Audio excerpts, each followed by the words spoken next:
Okay, this is second part of making a tee time. There's little nuances. For example, we always want to take a look at this. This is the tee sheet that we're operating off of. Right now I'm working off the Morrison Lake the Morrison Lake tee sheet. So if I make a tee time, I'm making a tee time at Morrison Lake.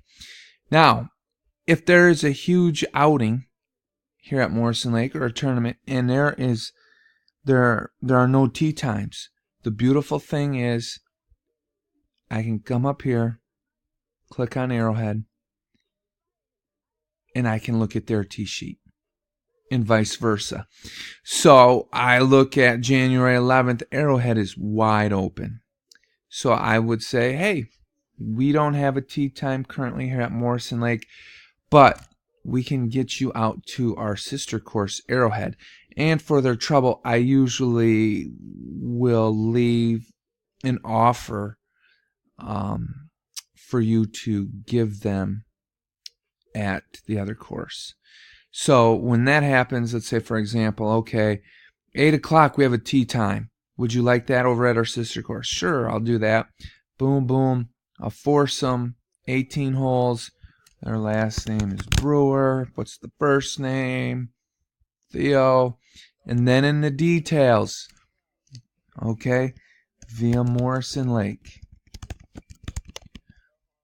$20 for 18 holes. Josh. And then I would reserve that.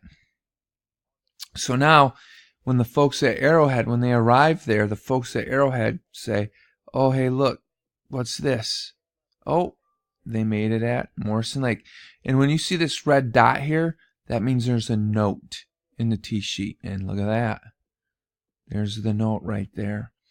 So that's a little nuance there that is incredibly helpful and something we like to utilize a lot.